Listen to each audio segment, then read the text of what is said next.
If the vertices of triangle A, B minus C, B, C minus A and C, A minus B, then the centroid of the triangle. तो simple सा question है, centroid मतलब होता है sum of abscissa by 3 and sum of ordinate by 3। तो इसका मतलब ये हुआ, आप में से किसी ने अभी तक आंसर नहीं लिखा, तीनों का सम करेंगे तो a plus b plus c by 3 और ये हो जाएगा 0। तो एक्स एक्सिस पर ये लाई करेगा, एक्स एक्सिस पर लाई करेगा।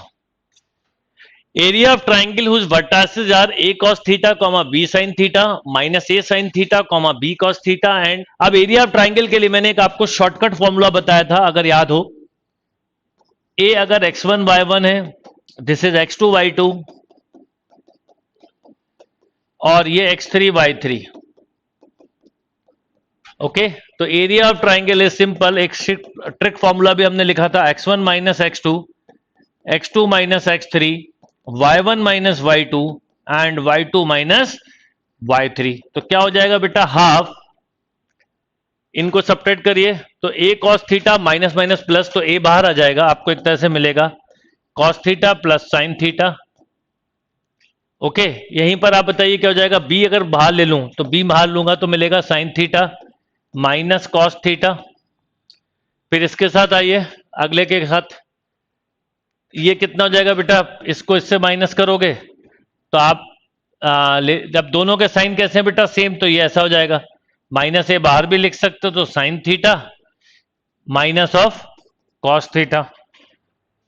और जब इसके साथ करेंगे तो कितना हो जाएगा, बी बाहर ले लीजिए तो cos theta plus sine theta. अब आपको क्वेश्चन क्लिक कर गया होगा, अब क्वेश्चन क्लिक कर गया होगा, ए इसका बाहर आएगा, बी इसका बाहर आएगा, है ना। ये sine theta plus cos theta का whole square plus sine theta minus cos theta का होल स्क्वायर हो जाएगा। अब ये होल स्क्वायर होने से क्या हो जाएगा, आपको ये रिजल्ट मिल जाएगा, कॉस थीटा 1 हो जाएगा, तो आंसर इज डी। तो ए और बी तो बाहर आ गया, तो एक तरह से 1/2 ए बी। अंदर आपको ऐसा मिला, cos theta plus sine theta का whole square plus cos theta या साइन थीटा का होल स्क्वायर। अब ये क्या होगा, ये होगा 1/2 ए बी इंटू 2, तो 2 से 2 कैंसिल, तो ए बी, तो साइन थीटा और कॉस थीटा नहीं आएगा। इस क्वेश्चन को करने की एक ट्रिक और हो सकती थी, अगर आप इतना नहीं उलझना चाहते थे तो एक ट्रिक और बताता हूं कि आप थीटा की कोई वैल्यू मान लेते। सपोज आपने थीटा की वैल्यू ले ली 0, ओके, तो अगर 0 ली होती तो a कॉमा 0, देखिएगा माइनस ये हो जाएगा 0 कॉमा बी और थर्ड हो जाएगा माइनस ए कॉमा 0। आप इससे भी निकाल सकते थे अगर आप चाहते तो, 0 या π/2 सबसे बेस्ट एंगल है। तो अब आप करते तो यही लिखते आप, a माइनस 0 a, ये हो जाएगा a, यहां पर बोलो 0 माइनस बी और b, राइट। तो आप कितना हो जाता, हाफ। देखो a b plus a b this equal to a b, यानी आप इस क्वेश्चन को स्पीड में करना चाहते तो सिंपल थीटा की जगह 0 या 90 डिग्री रख के भी कर सकते थे। छोटी छोटी चीजें हैं बट बहुत इंपॉर्टेंट है। The area of the triangle formed by the line x equal to 0, y equal to 0 and x upon A B, A होगा यहां पर, करेक्शन कर लीजिए बेटा, x upon A plus y upon B equal to 1। अब देखिए ये x equal to 0, y equal to 0 मतलब कोऑर्डिनेट एक्सिस, ये x अपॉन, ये लाइन ऐसी हो गई, x upon A plus y upon B equal to 1, ये कहलाती इंटरसेप्ट फॉर्म। इसमें इंटरसेप्ट ऑन एक्स एक्सिस है a0, intercept on y axis है 0b, तो ये a ये b ये राइट ट्राइंगल बन रहा है, तो डायरेक्टली आप बोल सकते हैं half. If the area of triangle with vertices x, 0, 1, 1 and 0, 2 is 4 square unit, then the value of x। सीधा सीधा एरिया ऑफ ट्राइंगल दिया हुआ है 4, तो 4 equal to half x minus 1, 1 minus 0 1, 0 minus 1 minus 1 and 1 minus 2 minus 1। ये technique बहुत useful है।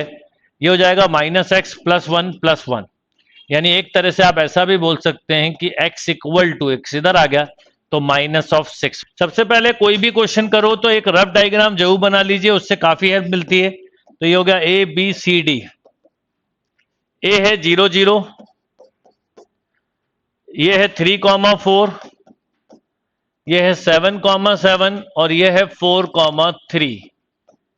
तो आप दो तरीके हो सकते हैं, एक तो डिस्टेंस फॉर्मूले से बताएंगे और केवल स्क्वायर और रोम्बस में एक बात याद रखिए, अपोजिट साइड इक्वल होने पे ये आंसर सेम होंगे, मतलब ऑल साइड इक्वल होने पे दोनों होंगे।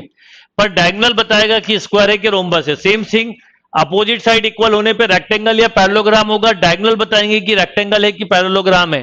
तो आपने जब ये डिस्टेंस निकाला बेटा तो ये आया 5, ये डिस्टेंस निकाला तो 4, ये भी 5, ये डिस्टेंस निकाला, दिस इज ऑल्सो 5, ये डिस्टेंस निकाला 5। इसका मतलब ये दो ऑप्शन खत्म हो गए। अब इन दो में से कोई एक होगा, या तो स्क्वायर या rhombus.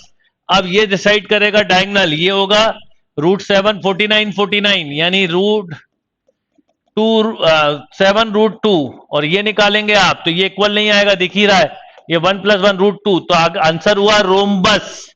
Rhombus is a right answer, D Delhi. Square के लिए डायगोनल्स की लेंथ भी इक्वल होना चाहिए, इसलिए इसका आंसर स्क्वायर नहीं होगा, ध्यान रखिएगा।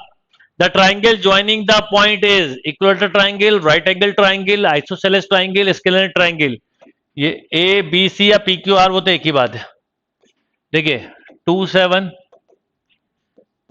4 -1, मेंटली डिस्टेंस निकालने की कोशिश करा करें, सेम साइन है, ऐड होगा √36 + 49। देखिए ये हुआ √36 + 49, राइट। तो ये हो गया √85। इधर आते हैं, ये हुआ 16 + 1 √17 हो गया, ओके। इसको निकाला तो ये हो गया 4 + 64 √68 हो गया। तो ये 68 हो गया, तो ये तो कुछ मैच कर ही नहीं रहा है, √68 हो गया, ओके। अब अगर इन दो का स्क्वायर करते हैं तो 68 + 17 दिस इक्वल टू 85, और ये इसके स्क्वायर के बराबर हो रहा, तो right angle is a right answer.